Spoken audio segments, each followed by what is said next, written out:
Designers love talking about empathy, especially when it's empathy for users. But what about your stakeholders? What about that PM who has tons of design opinions or that executive who seems to derail your research findings in the middle of a meeting? Well, if you've ever felt like your ideas were ignored or steamrolled, well, stick around. We're going to unpack why empathy can't just stop at the user and what you should do about it.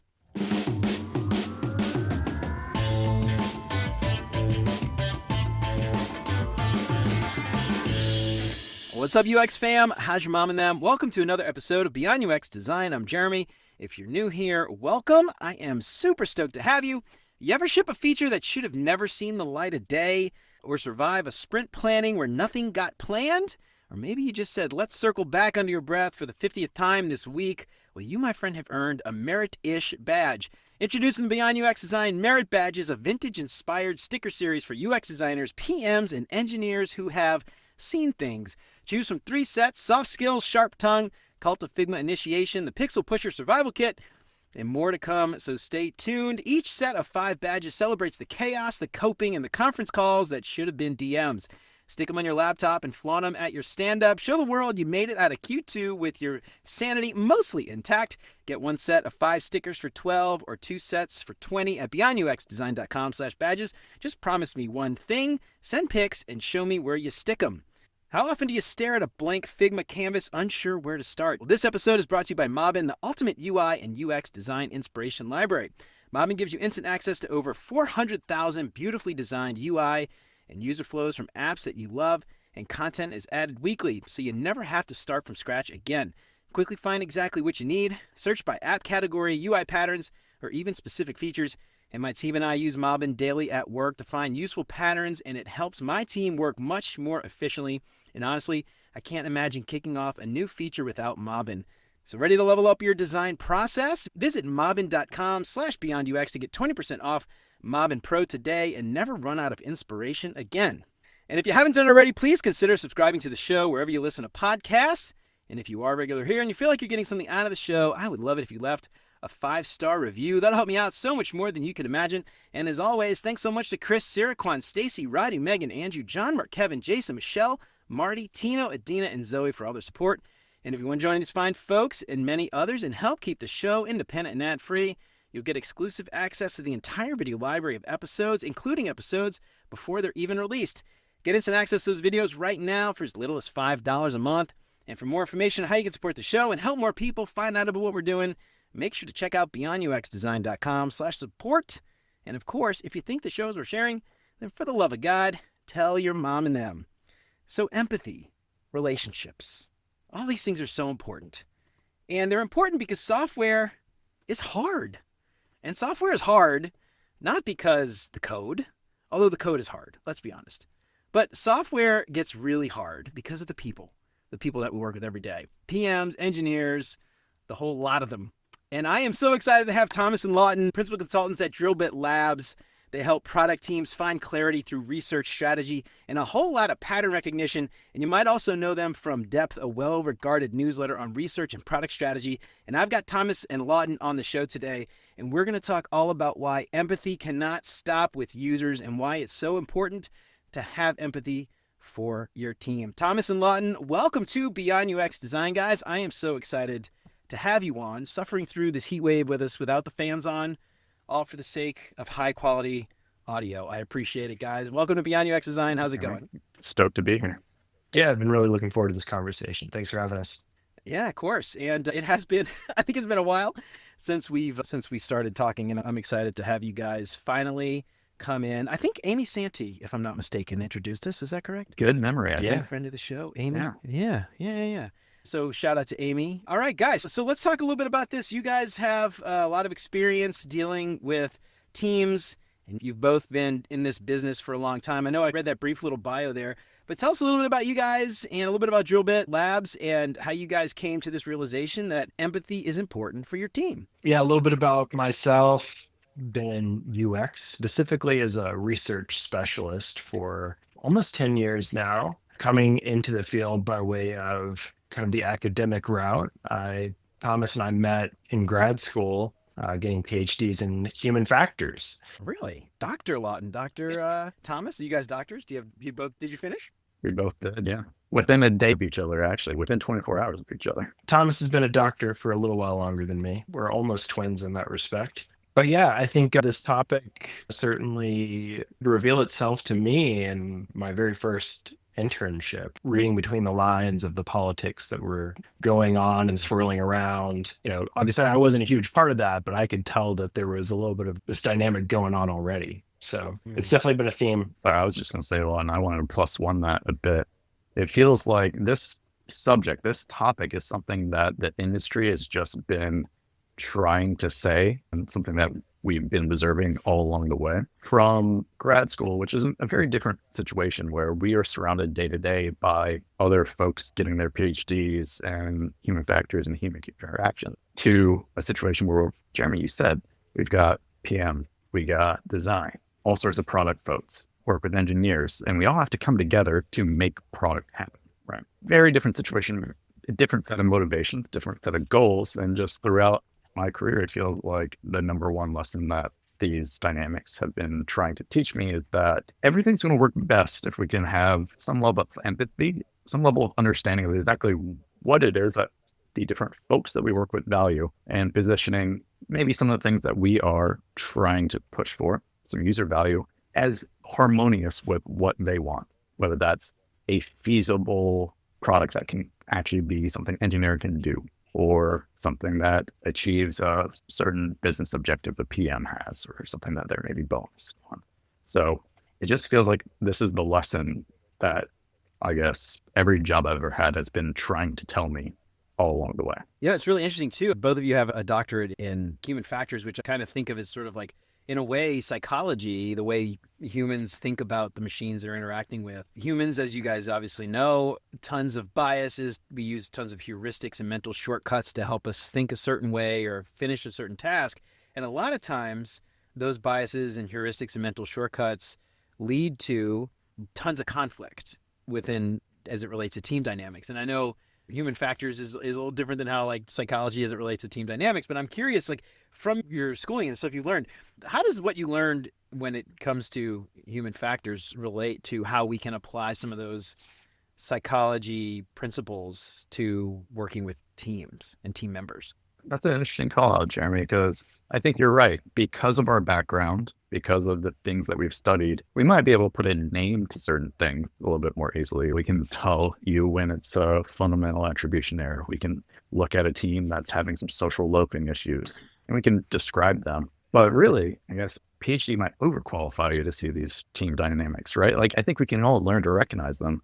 We might just get a little bit more precise with what we call these phenomena. What do you think, Lawton? Yeah, it's a little bit, we can dissect it and maybe get deep in the theory, but I think at a fundamental level, this is people interacting with people, and it's hard to separate yourself from that, right? You're a part of that equation, but I think this is something that you don't need to have a PhD to really understand or to try to solve. I love that. It's interesting too, because when I think about this, I've been doing this thing called the cognition catalog for a while. I actually haven't done it in months because I've been so busy with work. But I do this thing every week. I would find a new cognitive bias and talk about it. And there's a lot of really interesting ones. And there's a lot of people that take the laws of UX, for instance, and apply it to like UI design. But what I try to do is take these biases and things like that and apply them to how we work with our team.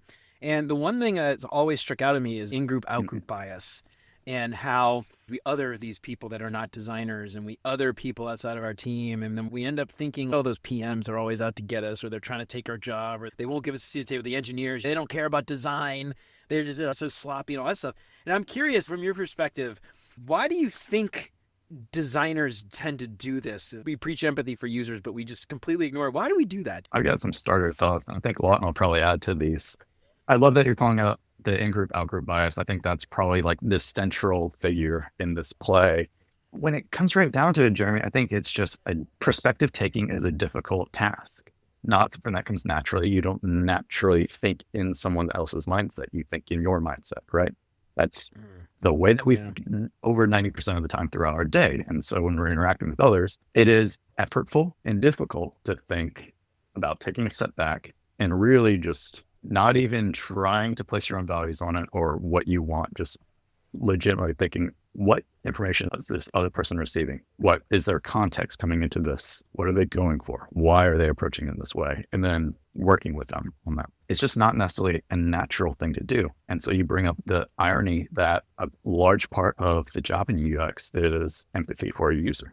But then we don't extend that empathy to others that we work with. In a way, it's just because we've been trained. It is part of our job that we practice day in and day out for years to have that empathy for the user. It's not natural on day one. You had to learn that. And just the same, I think it's a process of learning how to do that with other folks at different levels of motivation on teams that you work in. At least that's the way I see it. I don't know if you've got more to add or completely different perspective on it. Yeah, no, I love that. And by the way, you guys did something most guests don't, put together a whole document outlining some of your thoughts, which makes my job a lot easier, to be perfectly honest. Thank you. But one of the things you called out in this document is the paradox there. And I love this, the idea of the UX empathy paradox. It's an interesting thing. Why do we do this? I don't know, but we tend to do it a lot. And I don't know if you have any additional thoughts there, but that idea of a paradox is fascinating to me. Yeah, I think I want to just pull on something Thomas said, which is with users is not something natural. It's something that we learn to do. And specifically, we think of it almost like a process.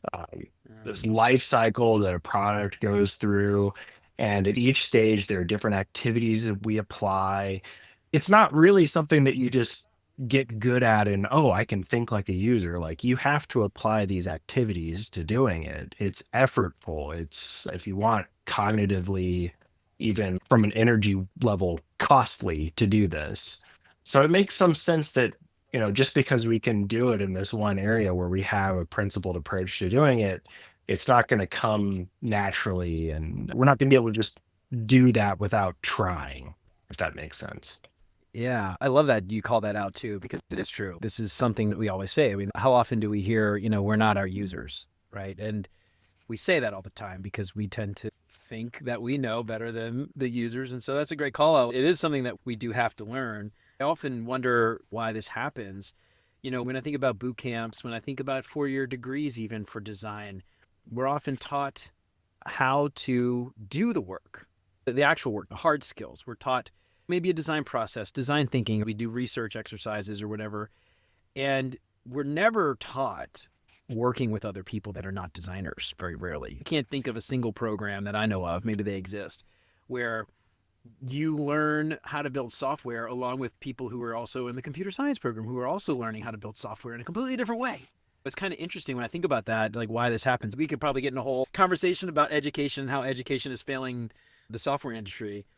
It reminds me of all throughout school group project and being told, everyone would roll their eyes like, oh, I don't want to do your project. But the teacher would always say, this is what it's going to be like in the real world. You're going to be thrown together with a bunch of other people, and some of them aren't going to pull their weight, and some of them are going to contribute more or have a stronger perspective that they're trying to lay on you. But yeah, that's probably, and that in just life itself, there's no formal education for stakeholder management and interpersonal relationships.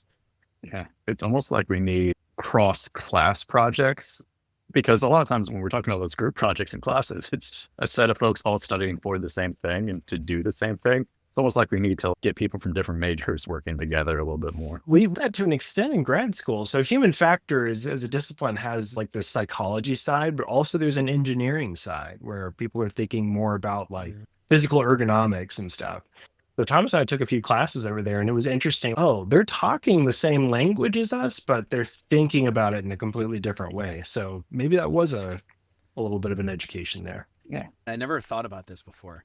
I've talked to a lot of people about design education, and designers are generally taught how to design an interface. But very rarely are we ever taught about how to get that thing shipped to production. Because at the end of the day, that's really what matters most. And that's why we're having this conversation today, because if you can't work with those people to get that design shipped, you're just essentially wasting everyone's time, if not just your own time. And so I don't know, this would be really interesting if anyone's listening and wants to try this out, but take a computer science course and a design course, put them together to get those people actually building and shipping the thing. I don't even know, are there even product manager courses? I guess they have that. Like at college, I don't know. There are other project management boot camps like there are design and engineering boot camps. Anyway, the three-legged stool boot camp. It's an idea. Someone wants to take that as an opportunity. Go ahead, give me a cut. I only ask for 5%, something very low. But yeah, so that idea though, it's like, it's a learned thing. It's something that we have to actively teach ourselves. And what's really interesting You guys called this out in our conversation before, but empathy, these tools that we have for users are available to us. We just don't apply them to the people that we work with. So talk to me a little bit about that. Like how can, like we know it's a problem. We know people, don't do this. Using the tools that we have at our disposal, we're already good at doing this often for users. How do we just turn them on, internally towards the other people that we work with every day? It's going to be deliberate practice, Lawton. I think you can probably start to articulate a lot of the specific ways of going about this. We work really closely together. So you hear me do this all the time where we'll talk about some situation and then I'll stop and say, you know what? If I was in their situation, I had all the information they had, I had their background, and I was thinking through this, I would be doing and thinking and saying the exact same things to them. So what do we do? Right? Like it's something that comes up in our conversations all the time. It's deliberate. Just because you and I talk about this and we think about this all the time doesn't mean we still don't have to pause and say, wait, what is it that we're dealing with? And I think there's a couple different ways you can start to approach that, right? Yeah, absolutely. I think one of the classic methods that you'll hear researchers talk about, there's some researchers who get really methodical about this. Stakeholder interviews before you kick off a project and do some user research. You spend some time talking with, who'll have a stake in what the results are and try to understand what is it that they're trying to learn? What is this going to feed into? What are the goals of this research? Something like that, very simple. A lot of people already do that, but it's literally practicing this. It's like, let's make sure that this is something you're going to use because you're the user, so to speak, of this research. I'll yes and that a little bit too, in that, yeah, we should do stakeholder interviews, but let's treat them a little bit more like conversations too. Like you said, people get a little too methodical. They get a little bit too of their camp about it. And that almost is counterproductive. If you approach it as a really structured interview with a stakeholder, they're like, why is this researcher coming to me and being so researchy about something we can just talk about openly? We're on the same team here. So that's a funny one. And that's something that obviously is at the kind of a front end of the project that you just talked about, right? You can do these conversations to really figure out what matters to them. On the very other end, again, speaking of researchers, if you've done a project and we've talked about, all right, this is what really matters to our stakeholders, and we've got some findings and some real recommendations about things that we need to do to deliver on user value, we can then go back and reconnect to what we found in those discovery interviews with stakeholders, right? We can say, hey, we found A causes B for users and also causes C for the business, which isn't so good. But we can do D to then achieve E, and E connects back to their goal. Lawton, I think you published about this recently. You call that the FIRE framework for presenting results. Does a really good job of framing up not just what we value, which is that user empathy and user value, but it then connects it and shows the implications of what it means for business goals. And that's really just like a rhetorical flourish, right? This isn't necessarily psychology. There's nothing too fancy about it, but it's presenting information in a way that's sensitive to how it's going to be perceived and how it's going to be received by your audience. What I've seen a lot of researchers do instead is like, here's a bullet pointed list of all my recommendations at the end of the report. And people just aren't going to be able to take action on that. Framing it in a way that people are going to be able to understand why this is important and what this is going to do for me, it's going to actually, like you said, get shipped into the product. And that's what we care about.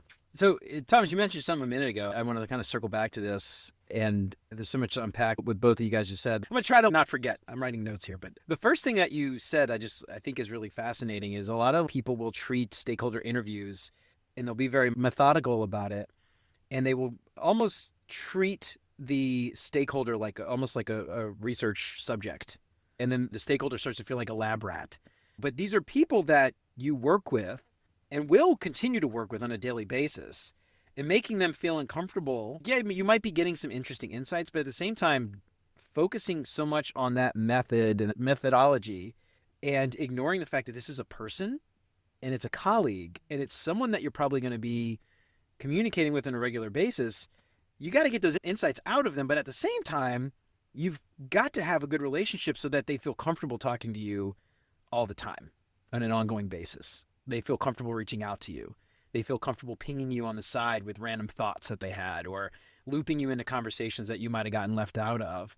And I thought that was like really fascinating, is like, these are not research subjects the same that maybe a user is, that you're never going to talk to that one user again. But these are people that you're working with on a daily basis. I don't know if you have anything to add to that, but that was just something like you called out. I thought that was like a really fascinating thing to maybe highlight. Yeah, right. These conversations with stakeholders aren't just an opportunity for you to gain information about them. It is actually a opportunity to deepen your connection with them. Just like you said, after that conversation, they might really feel like you understand them. They ping you on the side. It helps establish that rapport, which again, helps you all throughout the rest of the process. So I like the fact that you called out some of the specifics there of what people might notice if they treat it more like a conversation that fosters a sense of we're on the same side. On the other hand, if you treat it too much like a cold, and I don't want to say this because a lot of people do a really good job of framing research in a warm way with participants, but if you treat it too methodical, too prescriptive, Clinical kind of in a way, you know? clinical, that's the perfect word, Yeah. Jeremy. Yeah. Clinical. If you're Yeah. too clinical about it, you almost increase your distance to them. It almost increases the sense of self versus other in that conversation. Yeah, I love that. You mentioned something I just want to call out as well when you're presenting these findings.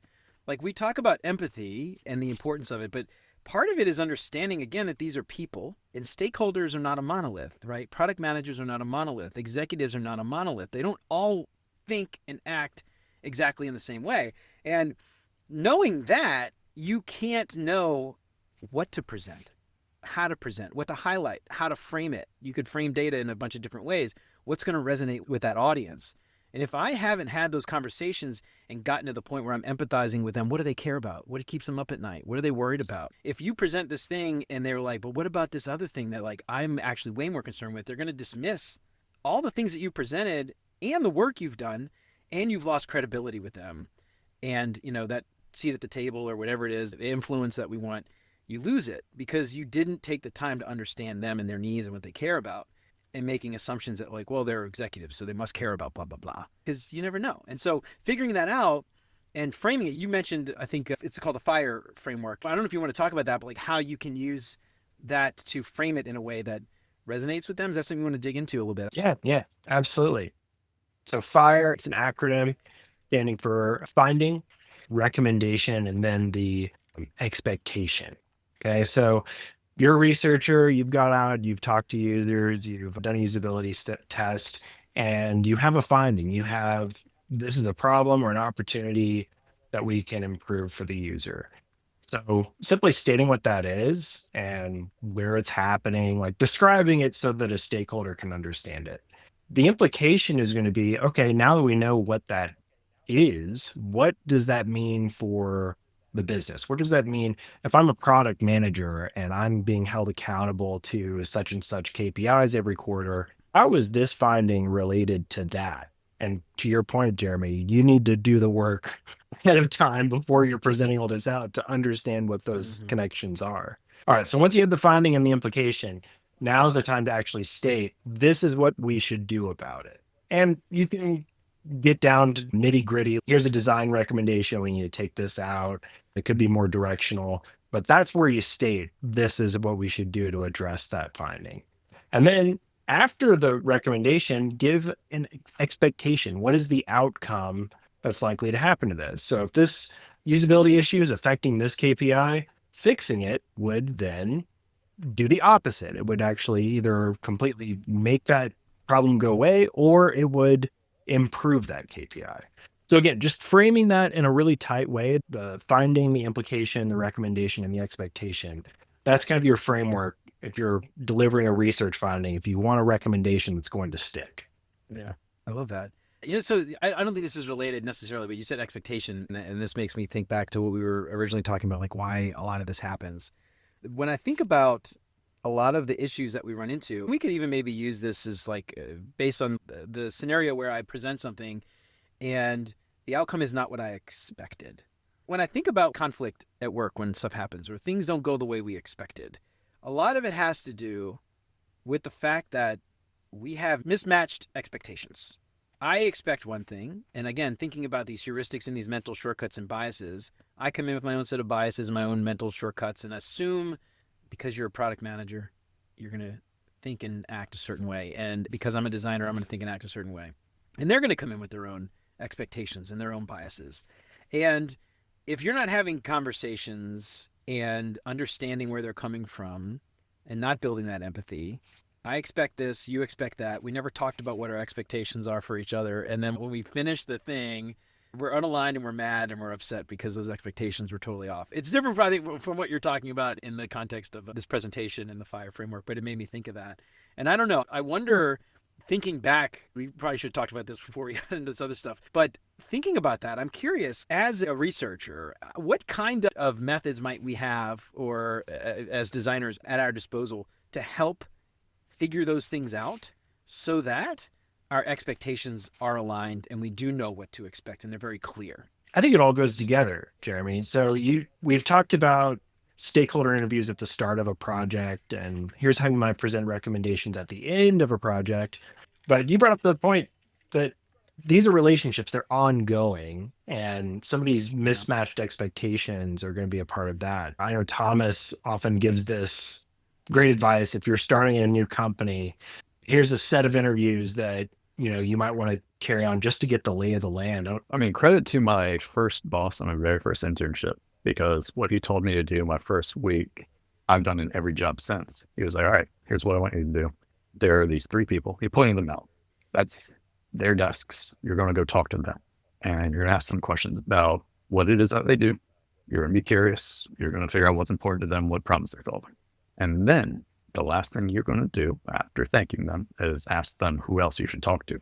And that was so good that he just gave me the entire week to do that. Because honestly, I was an intern and didn't have a whole lot to do other than onboarding my first week. I kept that habit every place I've gone, because that type of snowball sampling across the org, you get this varied perspective and you can almost start to map out, okay, like I get it. Folks over here are really concerned about this thing and it connects over here. You get this much grander sense at the very beginning of how the whole product org is coming together and where it sits in a larger business. It's, I think, one of the best tools you can do right at the start of your job. Yeah, it's funny you mentioned a week, because I give the same advice to people on my team, and I say take 30 days. So, like, you're obviously doing other things, onboarding research, desk research, looking up the secondary research, all the things we've already got uncovered, and you're familiarizing yourself with everything that's going on. But I even to do 30 days, man. Like, I say way beyond a week. And this is such brilliant advice too. And I love this advice. It helps you understand the system so that you can function within that system. Because, I like to think of this as like playing a game. I wrote a book not long ago, and I have a chapter where I talk about onboarding and how you can start off on the right foot.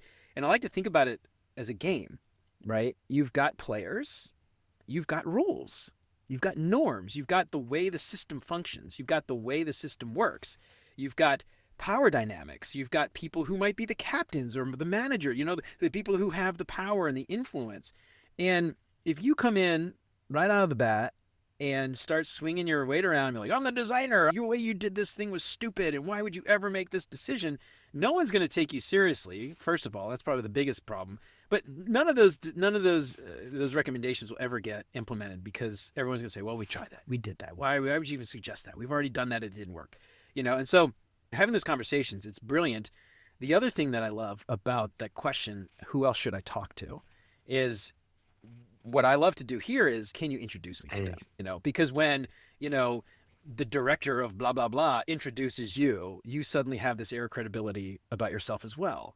So like, you could reach out to them in cold DMs. You could say, hey, Jane, the CIO or whatever, said I should reach out to you, which is a little bit, but imagine like a warm introduction. Hey, that'd be really great. If you could you mind a warm introduction? That'd be great. Just so, because sometimes what I've found, especially like in your case as an intern, a lot of people are going to just like disregard you. You're the intern or you're junior designer or whatever it is. Maybe as you level up in your career, senior staff, I see you get a little bit more credibility with the title.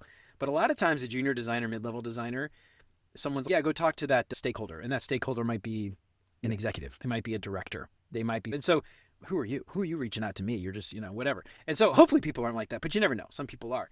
Having that little bit of credibility, that little warm introduction really helps. And then you build that little network and you start to expand it out, and it snowballs, like you said.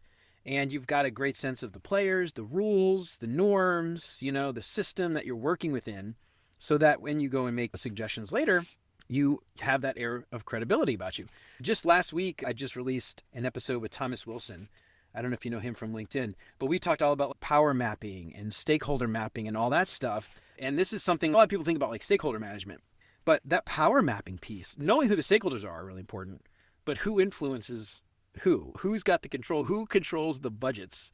Who controls the resources? And who do I need to talk to get something done? And Thomas brought up like a really great point. Sometimes these people that control those things might be executive assistants. They might be somebody that you might think of traditionally as not important at all, but they control the schedules for the executives. And you like them, they might bump somebody else in favor of you, or you know what I mean? So having that conversation, like if you don't do that, what you're talking about, this is a really great example. So anyway, I don't know if you have any thoughts there, but that's something that you would never think about that on your own. I don't think most people wouldn't, unless someone pointed it out. I had a mentor. We met at a prior company that I used to work for. And one of the things he did for me, like my first week, was he was like, all right, we're going to go through the org chart.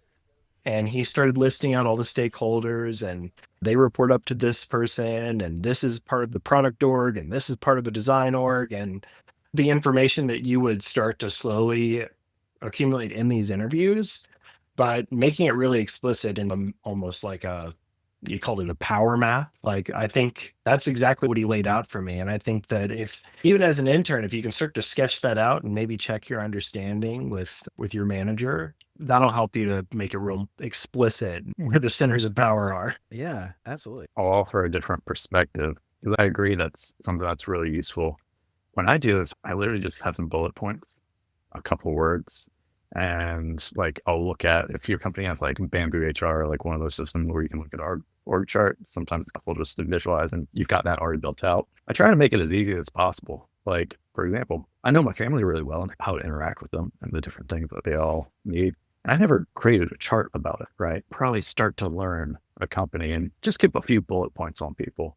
So anyone that's listening thinking like, oh, this sounds really like a lot. It doesn't have to be. You can also start real simple, just a simple notes app on your phone. Like, I met so-and-so today. They think you're really valuable. This is their role.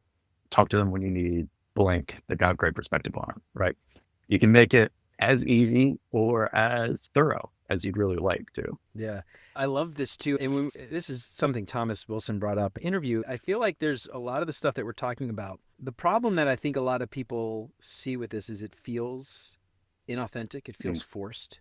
Like writing notes about your stakeholders so that you may remember to talk to them about it or bring something up. It sounds like salesy. And Thomas Wilson brought up a really great point. Salespeople are writing down these things and they keep it in their CRM and they make sure to ask you about your recent trip or your birthday came up. It sounds forced in a way, but at the same time, those little things, they're little seedlings for authentic relationships. Imagine every time you talk to somebody, I don't know if you have kids, but every time you're like, yeah, didn't you have kids? Where are your kids? And it's like you've talked to them about a couple times and I keep forgetting. Oh, I forgot you had kids. Are you listening to me? Are you actually listening? I understand that it's not part of the job necessarily, but still, people are people and they get this sense that I've said this 1,000 times. How do you not remember that I had a dog that's sick or something? You know what I mean? So keeping those little notes, it's just a really great way. You know, if I'm talking to you and you're like, you know, your kid Sam or something, I'm like, yo, how's Sam doing? And I heard they were sick, you know, or you mentioned on Slack, Sam was sick. They're doing better today, you know, whatever, like using their name and being able to actually call their name out. And maybe you had to write it down because you're terrible with names. Like, I don't think that's inauthentic. I feel like the fact that you're trying to remember that, not to manipulate them in any way, but to help build those little foundational things that are the seedlings for, you know, relationships. To me, that's important. And I would also point out, like, thinking more about I want to talk a little bit about tools and tactics and stuff, and we can talk more about this. But the idea, though, like Lawton and Tommy, you have very different ideas maybe of how to do this. One very methodical, the other's simpler notes app on your phone. The fact that you're even thinking about these things, though, is 1,000% more than what most people are even doing with their teams. And so I think the fact that you're even thinking about it, regardless of how methodical you are with it or how thorough or how you document it here or there, you might not have like persona cards about every stakeholder, but like having just those conversations to think about it. I don't know what your thoughts are here, but I feel like that alone is just so much more than most people do. I think you hit on a few key points there, right? There's one, having something. Format can vary person to person, can be a preference. Exactly how you note things down, if it's super formal, super structured or not. that matters less than actually just doing it, right? Going through the steps of thinking about the different people we work with and what motivates them, getting to know them. That's what's important.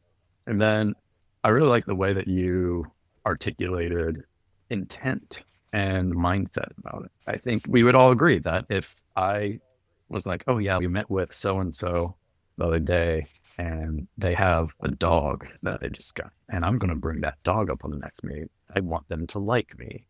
Because they like me, they're going to give us money. That would be a little Machiavellian, a little weird.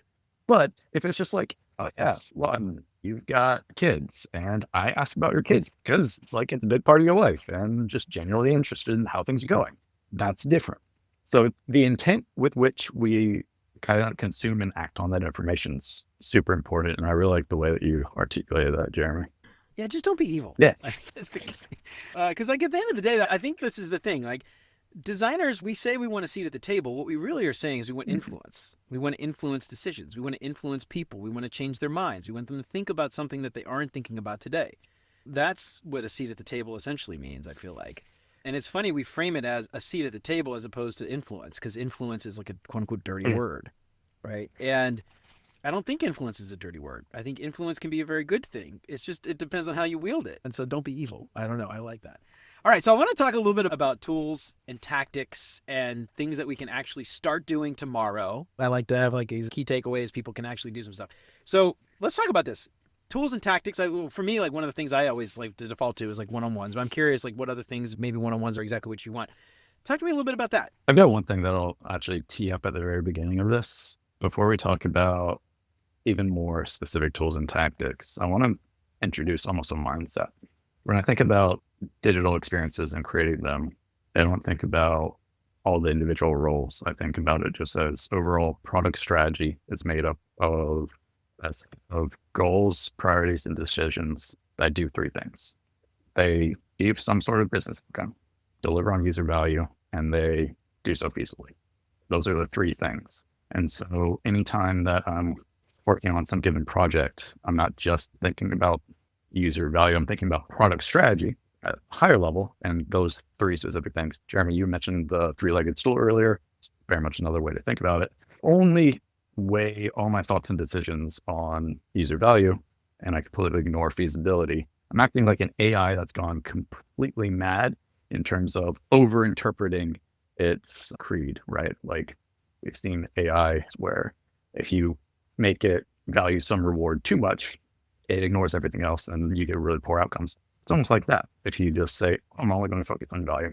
So if you just go into everything that you do with how is this affecting product strategy in those three buckets, that can be a guiding light.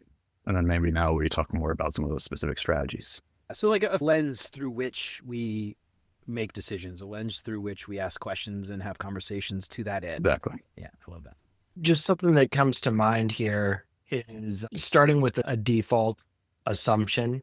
I think Thomas articulated this earlier. If I were in this person's shoes, if I had their context, if I had the expectations that were on them, I would be acting and feeling the same way.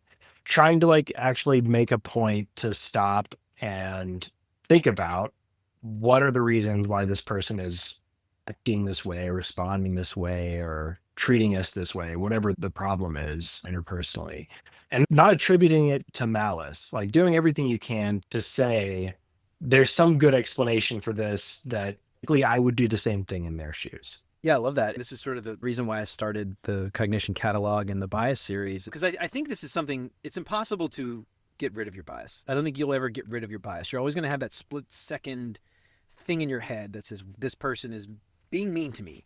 But the important thing to think about, I think, is debiasing techniques might not keep you from being biased, but they might keep you from acting on that bias. If you take a step back and think about it and just take a pause and ask yourself, is this the right approach? Is that what they meant? Could it be something else? If I put myself in their shoes, might they be going through something, or what pressures are they under that I'm not aware of, and things like that? Before you write that mean Slack message or dirty email that you're going to regret as soon as you hit send, just taking a second to just pause and think. And like you said, just sort of take a step back and think about these things. It won't ever remove the bias, and it might not change how your brain works, but at the very least, it keeps you from acting on them. And I think something else that I think is really important is like we talked about earlier, you know, your doctorate degrees, they might help you like spot things. They might help you call things by name. And I think that's actually really important because a lot of times like we'll just have these impressions in our head and we might feel a certain way, think a certain thing. But being able to spot them and name them, I think is actually really important. And I'm not saying everyone needs to be a doctor or go to get a PhD in psychology or whatever, but I do think there's so many resources out there for you to get familiar with these things, to spot them, to understand a logical fallacy when you see it so that you can change your argument to combat it or change your approach so that you don't fall for these biases, because spotting them and naming them, I think, makes it easier for us to circumvent them. I don't know if you have any thoughts there, but I feel like that's really important. I agree. Yeah. And also, I should have said this earlier. Love the cognition catalog. In fact, when you started doing that, I started saying, this is a great idea.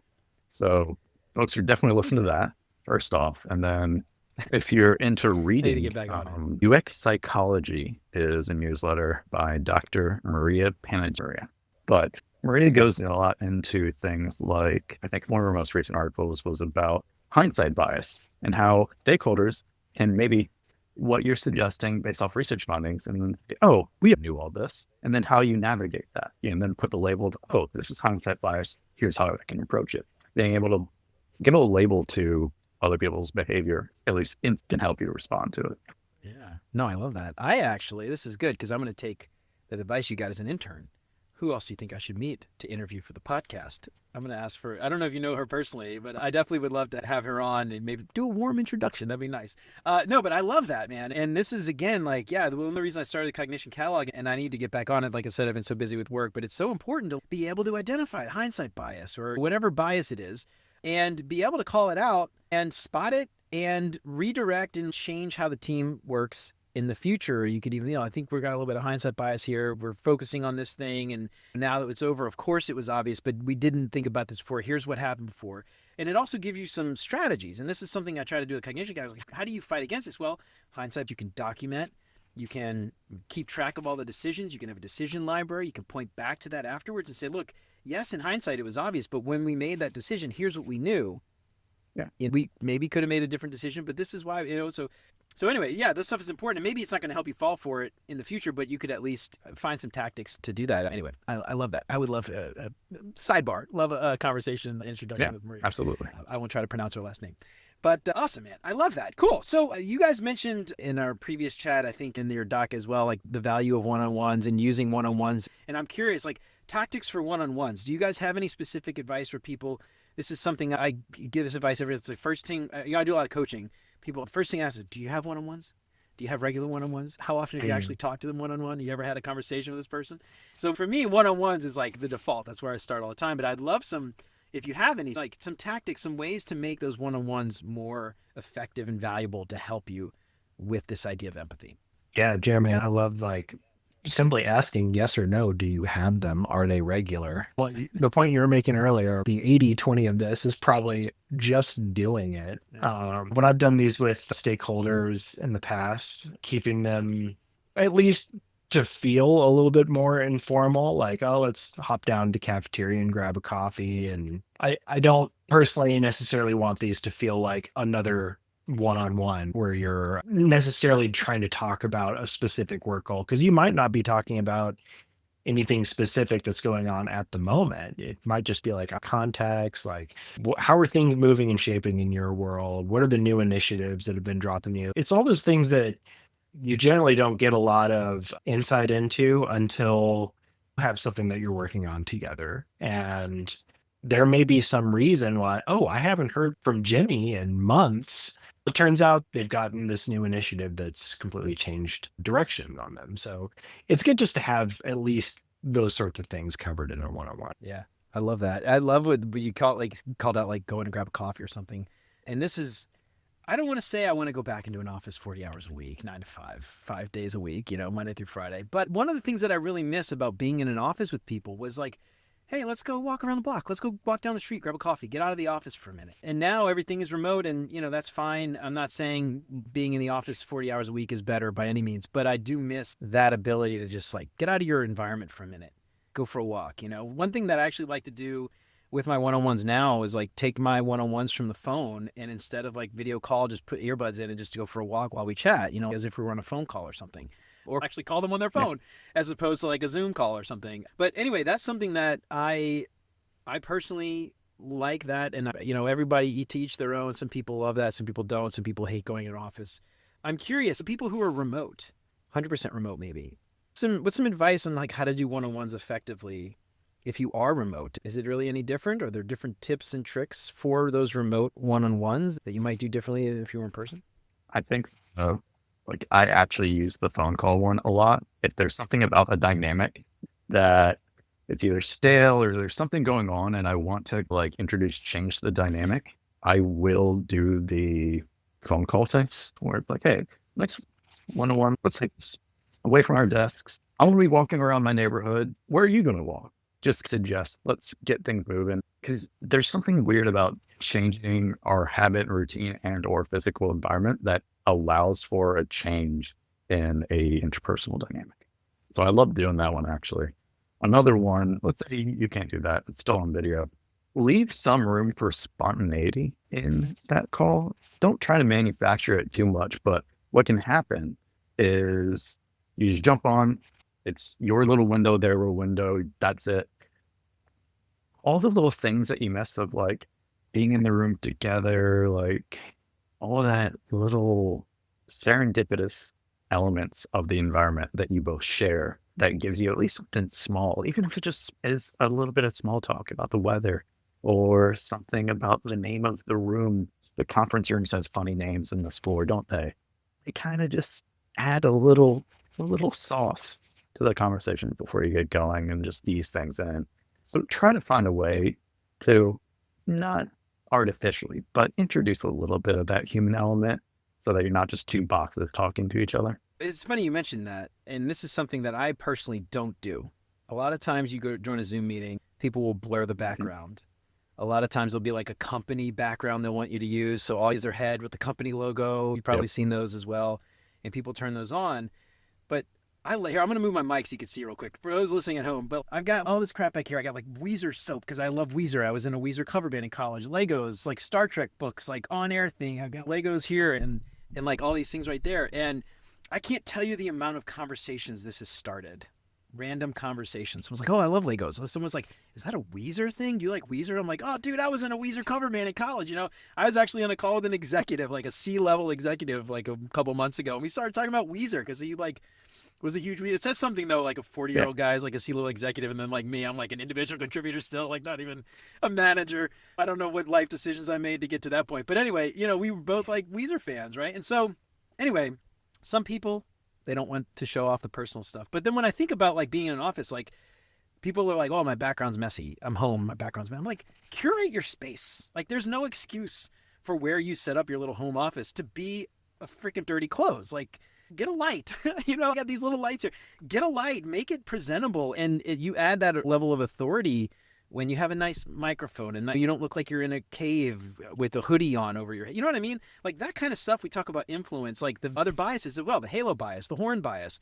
People see that. They think you look like a slob. They're going to assume you do sloppy work. When you look presentable, they're going to think you do really tight buttoned up work.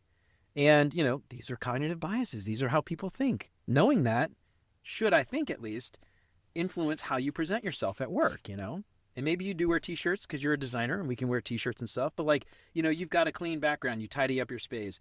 Like that kind of stuff, you could then use it to create small talk, when you do curate your space. And so anyway, I'm not saying everybody needs to do that, teach their own. Some people would hear that and be aghast that I would suggest that. But I think that kind of stuff helps, especially if you're talking about trying to influence and using psychology to your advantage, to not be evil. But anyway, I don't know if you have any thoughts there, but I feel like that's so important. Yeah, it's interesting. What I'm taking away from all this is that you have to be a little bit more intentional, especially when you're working remotely, because some of these things like small talk, they do come naturally and when you're face to face with somebody, but you do have to engineer it a little bit. And to your point earlier, Jeremy, like that can feel inauthentic and feel like you're a salesperson and trying to manipulate this conversation in a weird way. But I'd argue that this is a way of really actually showing that you care about a person and that it's not a 100% transactional conversation all the time. Yeah, I'd say embrace the kind of awkward engineering of these conversations. I'll also throw one thing in there. I wish I could attribute this and give it credit. I don't remember the article or the author. So if someone remembers, send me a DM. But it was like, small talk is just these three things, was basically the thesis of the article. And I was like, wow, that's actually really astute and a great observation. But it connects back to what we were talking about earlier. Jeremy, you said like remembering small details about someone's personal life. For example, do they have kids? Ask them about the kids. Ask them what's going on. The first and best form of small talk is just asking the other person about some relevant detail that you know about them. So for example, Jeremy, if we were talking for the first time in a while, like we are, I might ask you about your vacation, what's going on, like how was it, etc. Lawton, I said earlier, we talk about family and kids pretty often. So that's level one small talk. Level two, just what's keeping you busy, because people are generally pretty busy. Very few people are like, oh yeah, I've got enough time in the day. And they like telling you what they spend their time on. And it's relatively neutral, right? It doesn't assume work, doesn't assume personal. It could be anything. And then finally, just shared dynamics, weather, the easy one. God damn, we're in a heat wave. It's really hot, isn't it? Yeah, we did that when we started over here, sweating my ass off in this closet. Exactly. So those are the three things. That's small talk, and that's all it is. I love that, dude. And you know, it's something I noticed with remote. It was a little different, and I feel like maybe it's just been so long, I don't remember it, but being in an office, I haven't been in an office since before COVID in 2020. But when you start a meeting like on Zoom or Teams or whatever, people just jump straight into it and they don't leave the space for small talk in the beginning. And so, you know, especially if you're the one controlling the meeting, give it 5 minutes. Like, just let people chat for 5 minutes before you start. You don't have to take up all the 30-minute time or hour time. Maybe you leave a little bit of time at the end or something. I don't know. It's easier to do in the beginning. People have to drop. But I personally will schedule a meeting for 1 o'clock, let's say, and 1:05 is when I'll actually start. And I'll say, like, yeah, how's everybody doing? How you doing? Yeah, good to see you. I haven't seen you in a while. You know, we haven't been on a meeting in a long time. You know, I love your example. What have you been up to? Is it work? Is it something else? Yeah, it was keeping you busy. Yeah, I haven't seen you in a while. That kind of stuff. It's great. And I personally feel like it's one of those things you just, you know, everybody wants to get into it. There's certainly times when you just want to get into it. You have to get into it. But I just generally rule for me would be like, you know, wait a few minutes, 3 minutes, and just small talk for a few minutes before you get into it and just make time for it. Because like you said, it's just really easy to just fall in that trap of just getting down to business and let's get started and blah, blah, blah. So anyway, I love that. All right, guys. So I have had you now. We've been talking for a long time. I could talk all day about this stuff because I love this. This is like the exact reason why I started this show, to be honest, is all these soft skills I feel like are just so damn important for designers. But we got to get out of here at some point. Before I get out of here, I've got 5 questions I'd like to ask all my guests to help our listeners get to know our guests a little bit better. But before we do that, any closing thoughts, any things that we didn't get a chance to talk about that you feel is incredibly important that we don't want to miss? Something that we didn't cover, Jeremy, I think this topic, as you said, it's so important. It really has everything to do with our effectiveness as an industry, as a practice within an organization, whether we actually have any impact on the products that get shipped. And it's not something that you're probably going to get formally taught. I know that we've talked about a lot of different ideas for how to apply this, but I think there's an underlying construct, right? An underlying skill that the listener is going to have to develop and practice in their own way. If nothing else, I hope that people have taken away from this conversation that this is something that they do want to get good at and that it's going to make them that much more effective. Absolutely. Well said. Thomas, you got anything you want to throw in there? I've got one more thing Anything? I'll throw in. Yeah, go ahead, man. One other thing that we didn't necessarily talk about that can lead to some of the negative feelings that make us feel other from stakeholders and put up a little bit of the wall and have that empathy gap is being over-invested personally in the decisions of a product team. If they don't take our recommendations, or sometimes if they maybe don't fully prioritize user needs in the way that we think they ideally would, that can lead to some resentments, negative feelings. Try to practice a level of cool indifference about it. Obviously, you want to have impact and you want your work to influence outcomes. We all do. One thing that's been particularly valuable for me personally is practicing a level of cool indifference about the outcome. The result of a lot of different people's work. I care that we deliver a good product, but maybe that's not always super healthy to care about it too much. In the end, I want our users to be happy with what we deliver, but you know what? Whatever product we're working on suddenly stops delivering value to users, there's competitors and they'll go to them. They'll be okay. So leveling, like how much you invest personally in those outcomes can really be helpful and just a productive way to think about things. So if you feel overinvested, having a little bit of a farther indifference from the outcomes and trust your process and what you're doing to influence the outcome. Don't check the scoreboard too much, I guess that's what I'm saying. Yeah, I love that. The other concepts aligned to that too, which I think you're thinking of it seems like a very high level, but even down to the tactical like decisions that need to be made. You might completely disagree with the decision. I think being able to disagree but commit is also very important, to just say, well, I don't agree with this, but this is what the team decided. I'm not going to keep fighting you, and I'm not going to keep bringing it up, and I'm not going to tell you I told you so when it fails. If it fails, whatever. I will do my best, and I'll still do my work, and I will deliver what I'm supposed to deliver, even though I didn't agree with this specific decision. And I think a lot of times, like what I've seen too, is like one designers they just feel so strongly about the value of this thing they're building. When something changes or doesn't go their way, they're just destroyed inside, and they're just like, I can't go on. And then even all the way on the other side, which is they will disagree with the decision so much that you will derail it, and they will become so divisive. And I've had product managers in the past that were like, listen, I'm coming to you with this because I've already talked to Tim. Tim's made up, by the way. Tim, if you exist, sorry. Tim is just so I know exactly what Tim's going to tell me, and I just can't today. I just need to get this done. Can you just do it for me? And when we talk about empathy, obviously there's a disconnect. The person has no empathy for that product manager, but also you lose all the influence and the credibility when they don't even come to you anymore because you've just been so difficult. And anyway, I don't know. I love that. Disagree but commit, even if you don't agree with it. Don't get too tied to everything. It's just a job at the end of the day. How many people am I getting paid on Friday? Yes. Okay. Whatever you want me to do. That's fine. I said my piece. I'm not going to keep fighting it. All right, guys. So like I said, we've got 5 questions I like to ask all my guests to help our listeners get to know our guests a little bit better. First thing that comes to your mind, you don't have to think too hard about it. Since we got 2 of you guys, I'll alternate. I'll go Thomas, Lawton, Lawton, Thomas, Thomas, Lawton, Lawton, Thomas. We'll go back and forth. First up, Thomas, you're up. What is your favorite non-design book? My favorite non-design book. Jeremy, I've got a lot of really boring book recommendations. Recently, that's all right. They're your favorite. We're not judging. I was recommending Finance Basics for Managers to people a lot this year, just because I think it's a really well-written book. It breaks down the 3 core financial statements really simply, and people who start reading it like really start getting their business better, and they're like, oh, it all makes a lot of sense. So I've got a lot of books like that, but that's a boring one. I'll say that I recently reread some Hemingway. The Sun Also Rises is a beautiful novel. Kicking it old school. Nice. I love it. All right, Lon, what you got, man? Favorite non-design book? I don't know if it's my favorite, but I'll add it here because I think it's relevant to the conversation with some caveats. Dale Carnegie's How to Win Friends and Influence People.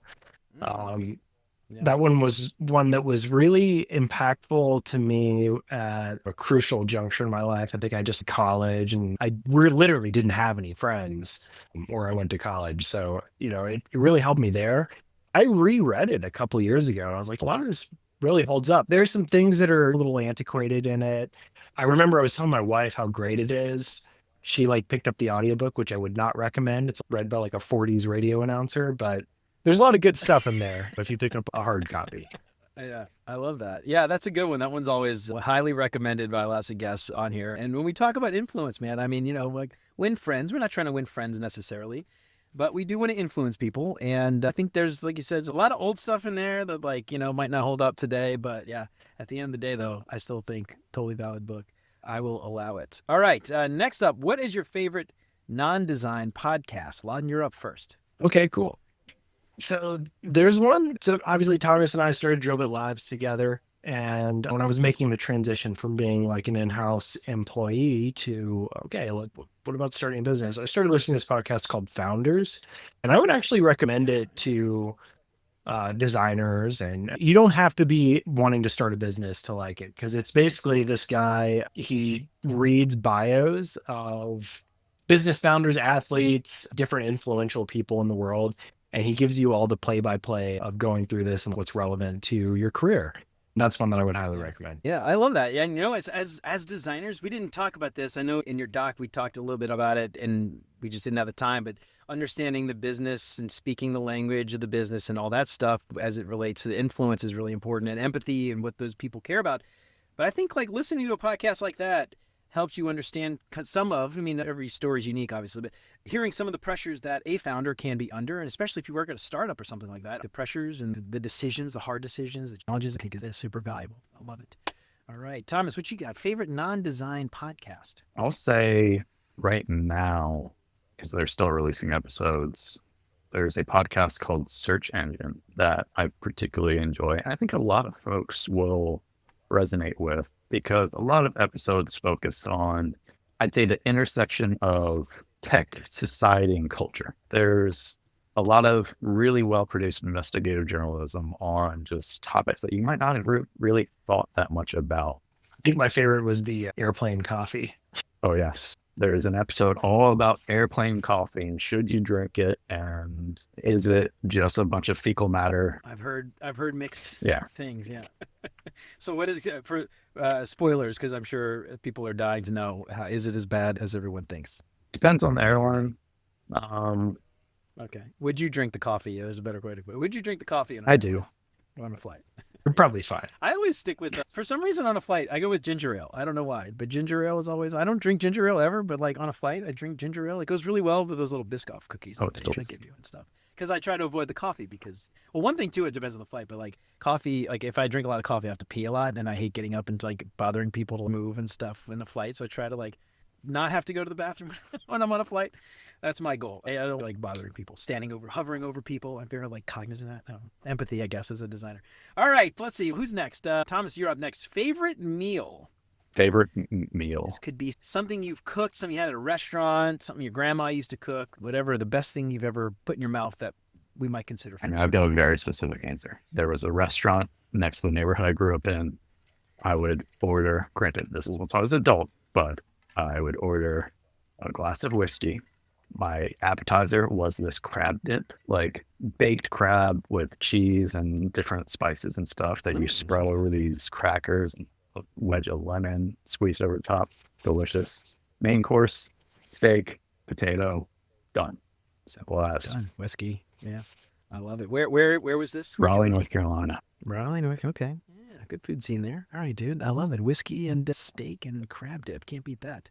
All right. Lawton, favorite meal, man. What you got? I am a man of relatively simple taste. I grew up in Texas, now living in Colorado, and my go-to is always Mexican food. I recently learned about this dish. I don't know if it's a new thing, but like I didn't see it until recently, called quesadillas. You had quesadillas? No, I've never heard of it. So they're like the birria beef and cheese tacos that have been, it's almost like the French dip of a taco. Oh, like a birria taco. Okay, I had birria tacos. Is that like birria? Yeah, you dip it in the consomme or whatever, and they're like, grill. Oh, yes, dude. Oh, I love a birria taco, man. Oh my God.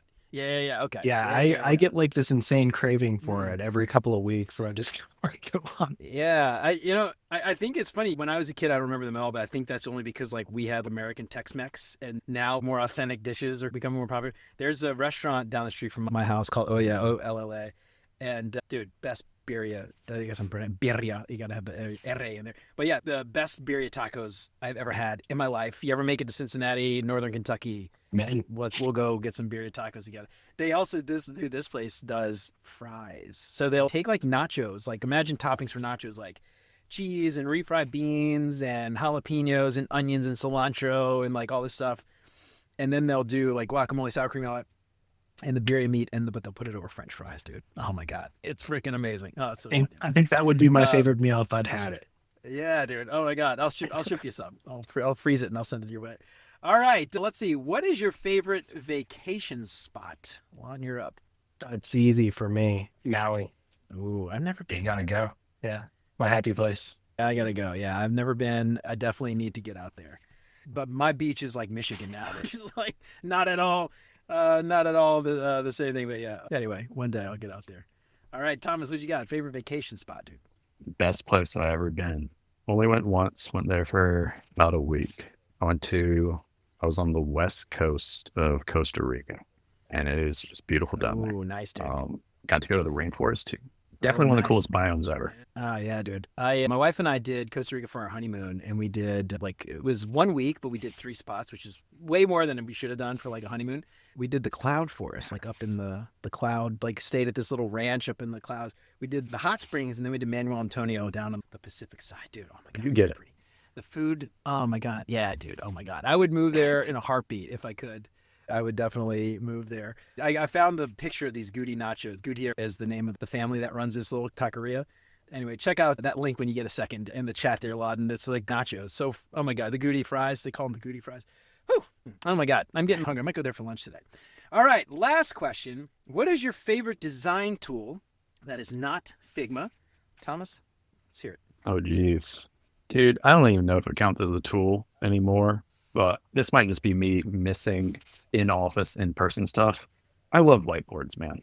I've got one whiteboard on my wall there, and I've got a second that I can literally just carry around different parts of the house and like 50 markers. I love just getting on the whiteboard and sketching out ideas before they have to take a specific digital format. Just like in spirit, what is it we're going for? I love that, dude. Yeah, I love that. I miss a whiteboard. That's like the one thing I think I miss about being in office too. A lot of things. I talked about the one-on-ones and all that stuff, but whiteboarding and going in a room with somebody and like drawing crap on a whiteboard. Like you can do it on Figma, Miro, whatever, but it's I don't know. It's not the same. You gotta have the marker in your hand, and you mess up, and you wipe, and you smear it, and it's all over your arm. Our favorite design tool that is not Figma. Lawton, what you got? I mean, this is kind of a researcher's answer, but for me, I spend a lot of my life in Google Sheets, Excel spreadsheets. It's just like a everything tool for me, whether I'm, literally doing analysis of user research, or if I'm putting together like a project plan or a timeline or a table for some visualization that I'm creating. Like, I spend a lot of time in Google Sheets. I think that everyone should have a baseline foundation in that. Yeah, I love it. And I like Google Sheets because I feel like, I don't know, for me, like versus Excel, like sums and equations and stuff are just a lot easier to figure out in Google Sheets. I don't know why, but Excel, I just find so incredibly confusing. But yeah, I don't know. I love it.